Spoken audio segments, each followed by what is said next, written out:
जय भीम, नमो बुद्धाय साथियों। मैं संघमित्रा गौतम, लक्ष्य कमांडर, भारतीय समन्वय संगठन लक्ष्य लखनऊ से। साथियों, नानक चंद रत्तू जी की जुबानी हम आपको सुना रहे हैं। आज उनकी लिखी हुई किताब डॉक्टर अम्बेडकर के अंतिम कुछ वर्ष, अध्याय 21 का स्मृतियों को चिरस्थायी बनाना, इसका 5वां वीडियो आज मैं बनाने जा रही हूँ। कृपया करके आप लोग सुने। स्मारक, डाक टिकट और सिक्के। डॉक्टर अम्बेडकर की स्मृति को अमर बनाने के लिए भारतीय डाक टिकट एवं तार विभाग ने 3 विभिन्न अवसरों पर इस महान भारतीय के सम्मान में स्मारक डाक टिकट जारी किए।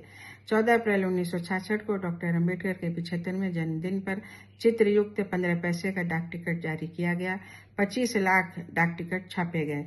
14 अप्रैल 1973 को डॉक्टर अम्बेडकर के 82वें जन्मदिन और भारतीय स्वतंत्रता की 25वीं वर्षगांठ पर 20 पैसे का स्मारक डाक टिकट जारी किया गया।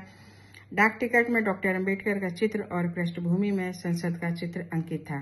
14 अप्रैल 1991 को डॉक्टर अम्बेडकर के 100वीं वर्षगांठ के अवसर पर ₹1 का स्मरण डाक टिकट जारी किया गया। टिकट पर डॉक्टर अम्बेडकर के चित्र और चौधार ताला मुक्ति के लिए किए गए सत्याग्रह आंदोलन का चित्र अंकित था। इस बार 6 लाख डाक टिकट छापे गए। 14 अप्रैल 1991 को शताब्दी समारोह के उपलक्ष्य में डॉक्टर अम्बेडकर का चित्रयुक्त सिक्का जारी किया गया। 10 अप्रैल 1992 को डॉक्टर अम्बेडकर की स्मृति में केंद्रीय सूचना एवं प्रसारण मंत्री द्वारा पीतमपुरा, दिल्ली में 235 मीटर ऊंचा कंक्रीट और इस्पात निर्मित उच्च शक्तिशाली प्रसारण स्तंभ का लोकार्पण किया गया। यह स्तंभ दलितों के सपनों और आकांक्षाओं का प्रतीक है। मंत्री महोदय ने ग्रेनाइट पट्टिका का अनावरण कर बाबा साहेब अम्बेडकर स्तंभ राष्ट्र को समर्पित किया। उस समय उन्होंने कहा कि यह स्तंभ दूरदर्शन के कार्यक्रमों को देश के 75% तथा FM रेडियो के प्रसारण को 99% जनता तक पहुंचा देगा। उन्होंने ये भी घोषणा की कि डॉक्टर अम्बेडकर के जीवन पर एक सीरियल 12 अप्रैल से रात्रि 9 बजे प्रसारित किया जाया करेगा। शताब्दी समारोह के उपलक्ष्य में संचार मंत्रालय के प्रशासनाधीन अनुसूचित जाति एवं अनुसूचित जनजाति के एक स्वतंत्र प्रकोष्ठ का गठन किया गया। एक पुस्तिका भी प्रकाशित की गई जिसमें नौकरियों में सरकार की आरक्षण नीति के संबंध में दिशा निर्देशों का संकलन किया गया था। यह पुस्तिका अनुसूचित जाति एवं अनुसूचित जनजाति की सुविधा के मद्देनजर प्रकाशित की गई। जबलपुर स्थित दूरसंचार प्रशिक्षण केंद्र का नाम बदलकर भारत रत्न भीमराव अम्बेडकर दूरसंचार प्रशिक्षण संस्थान कर दिया गया।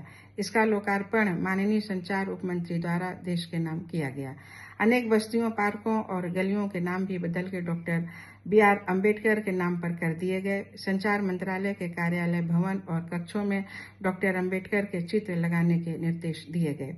HMT कंपनी भी इस ऐतिहासिक अवसर पर पीछे नहीं रही और डॉक्टर अम्बेडकर के चित्र एवं हस्ताक्षर युक्त कम मूल्य की घड़ियों की बिक्री का शुभारंभ करते हुए घोषणा की कि शताब्दी वर्ष के अंत तक इन घड़ियों के मूल्य पर 10% की विशेष छूट दी जाएगी।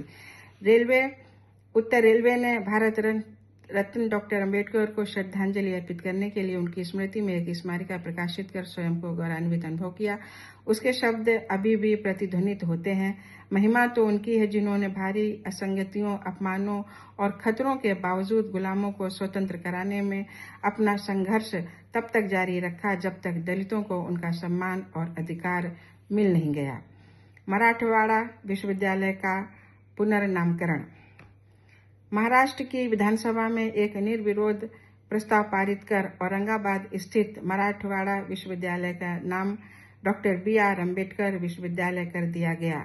जुलाई 1978 से पुनर्नामकरण के बाद नाम बदलने के पक्षधर और विरोधियों के बीच ये मुद्दा हिंसक आंदोलन का कारण बना। मजे की बात तो यह है कि विधानसभा में हिंदू जाति के सदस्यों ने इस प्रस्ताव के पक्ष में मत दिया, पर क्षेत्र के हिंदुओं ने इस आधार पर विरोध किया कि इससे मराठवाड़ा के लोगों की निजी पहचान समाप्त हो जाएगी। राजनेताओं और उनके संगठनों से प्रेरित होकर गंभीर दंगे भड़के। 1 अगस्त 1978 में और फिर 2 दिसंबर 1979 में। इन दंगों में गरीबों के घरों और झुग्गियों में आग लगाई गई। 1 दर्जन से अधिक लोगों की हत्या हुई और सैकड़ों लोगों की चोटें आईं। सरकारी संपत्ति को भी भारी क्षति पहुंचाई गई, जैसे सरकारी बसें, डाकखाने और दुग्ध केंद्र आदि। इसके बाद एक नया नाम डॉक्टर BR अम्बेडकर मराठवाड़ा विश्वविद्यालय रखा गया। ये एक समझौता था जिसमें एक तरफ डॉक्टर अंबेडकर की स्मृति को ध्यान में रखा गया था और साथ ही मराठवाड़ा की क्षेत्रीय पहचान को बरकरार रखा गया। पर इसके बावजूद विवाद बना रहा। ये समझ पाना मुश्किल है कि क्षेत्र की हिंदू जनता अपने वंचित बंधुओं की मनोभावनाओं का ध्यान क्यों नहीं रख पा रही है। मराठवाड़ा विश्वविद्यालय का नाम डॉक्टर BR अम्बेडकर के नाम पर रखने की मांग को लेकर दलित पैंथर के कार्यकर्ता गौतम बाघमारे ने मराठवाड़ा के नांदेड़ में नवंबर 1993 को आत्मदाह कर लिया। इसी तरह भंडारा जिले की कुमारी सुशासिनी बानशेर ने दिसंबर 1993 को आत्महत्या कर ली। पश्चिमी विदर्भ के बुलढाणा जिले की 18 वर्षीय कुमारी प्रतिभा हरि तायड़े ने 3 जनवरी 1994 को जहर खाकर स्वयं का अंत कर लिया।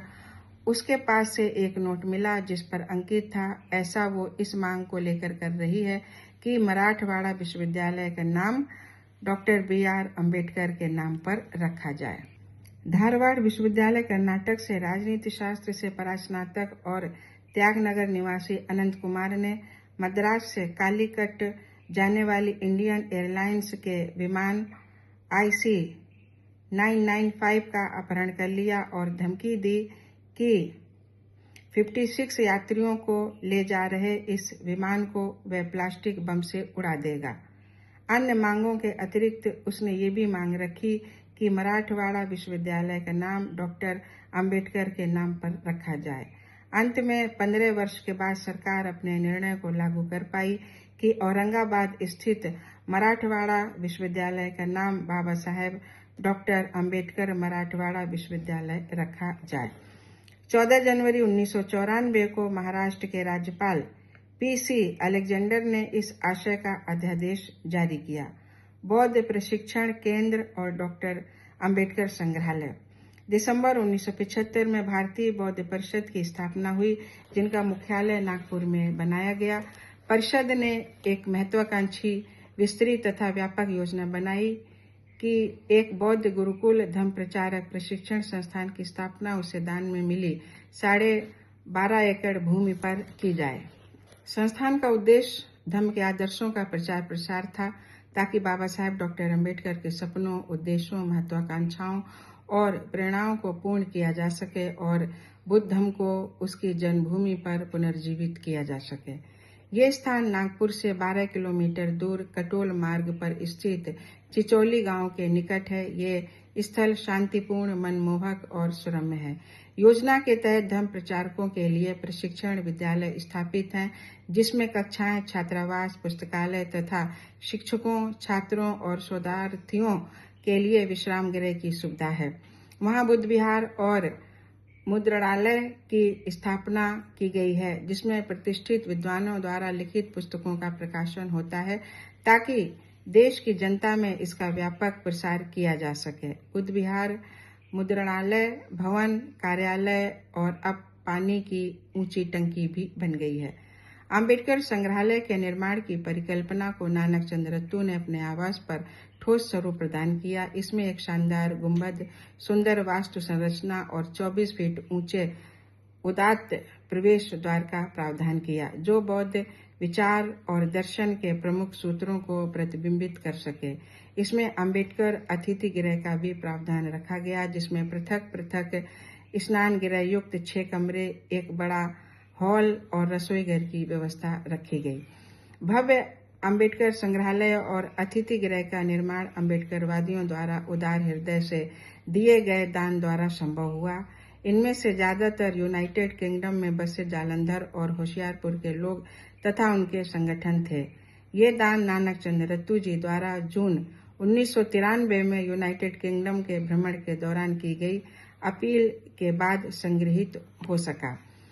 बाबा साहेब के पवित्र स्मृति चिन्हों और व्यक्तिगत प्रयोग की उन वस्तुओं, जिन्हें नानक चंद्र रत्तू ने 38 वर्षों से एकत्र कर संजो कर रखा था, को भारतीय बौद्ध परिषद को दान दे दिया, ताकि उसे अंबेडकर संग्रहालय में प्रदर्शित किया जा सके।